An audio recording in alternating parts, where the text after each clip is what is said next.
नमस्ते सबैलाई।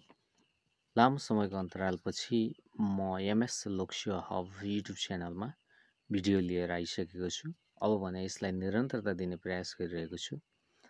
आज म विशेष गरी ब्रह्माण्ड सम्बन्धी हामी बाटोमा हिँड्दा हरेक काम गर्दा पनि हामी सुनेर बुझ्ने गरी रिपिटेसन गरेर एउटा भिडियो बनाइरहेको छु।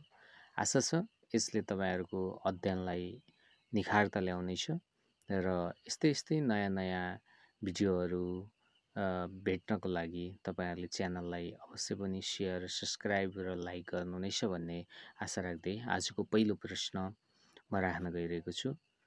प्रश्नहरू आज ब्रह्माण्ड सम्बन्धी रहेको छ। सूर्य, ग्रह, उपग्रह, नक्षत्र लगायतको समूहलाई के भनिन्छ? सूर्य, ग्रह, उपग्रह, नक्षत्र लगायतको समूहलाई के भनिन्छ? सूर्य, ग्रह, उपग्रह, नक्षत्र लगायतको समूहलाई के भनिन्छ? ब्रह्माण्ड। यसको आन्सर रहेको छ, तपाईहरुले पनि गेस गर्नुभयो होला, ब्रह्माण्ड। प्रश्न नम्बर 2, दोस्रो प्रश्न रहेको छ, ब्रह्माण्ड सम्बन्धी अध्ययन गर्ने शास्त्रलाई के भनिन्छ? ब्रह्माण्ड सम्बन्धी अध्ययन गर्ने शास्त्रलाई के भनिन्छ? ब्रह्माण्ड सम्बन्धी अध्ययन गर्ने शास्त्रलाई के भनिन्छ? पक्का पनि तपाईहरुले गेस गरिसक्नुभयो। यसको राइट आन्सर हो कोस्मोलोजी। यसको राइट आन्सर रहेको छ कोस्मोलोजी। म फेरि पनि आन्सर भन्न चाहे कोस्मोलोजी। अब भने प्रश्न नम्बर 3, तेस्रो प्रश्न रहेको छ, पृथ्वी रहेको सौर्यमण्डलको तारापुञ्जलाई के भनिन्छ? पृथ्वी रहेको सौर्यमण्डलको तारापुञ्जलाई के भनिन्छ? यसको सही आन्सर रहेको छ आकाशगंगा तारापुञ्ज। यसको सही आन्सर रहेको छ आकाशगंगा तारापुञ्ज।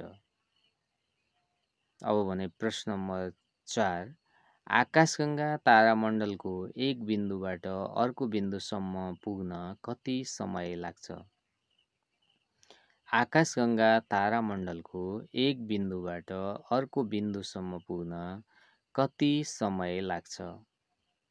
आकाशगंगा तारामण्डलको एक बिन्दुबाट अर्को बिन्दुसम्म पुग्न कति समय लाग्छ? यसको राइट आन्सर रहेको छ 1,00,000 प्रकाश वर्ष। यसको राइट आन्सर रहेको छ 1,00,000 प्रकाश वर्ष। राइट आन्सर रहेको छ 1,00,000 प्रकाश वर्ष।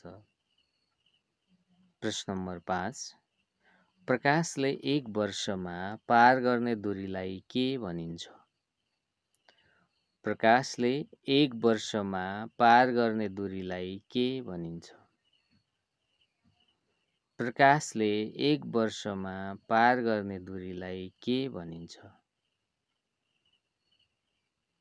यसको राइट आन्सर रहेको छ प्रकाश वर्ष। यसको राइट आन्सर रहेको छ प्रकाश वर्ष। 6 नम्बरको प्रश्न, महाविस्फोट सिद्धान्त कहिले प्रतिपादन भएको हो? महाविस्फोट सिद्धान्त कहिले प्रतिपादन भएको हो? महाविस्फोट सिद्धान्त कहिले प्रतिपादन भएको हो? यसको राइट आन्सर रहेको छ सन् 1931 मा।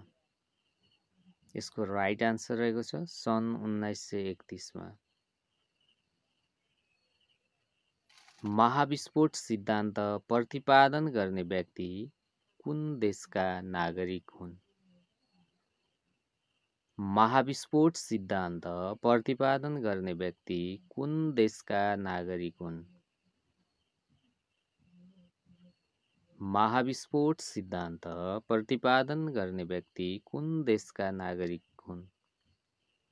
यसको राइट आन्सर रहेको छ बेल्जियम। यसको राइट आन्सर रहेको छ बेल्जियम। महाविस्फोट सिद्धान्त कसले प्रतिपादन गरेका थिए?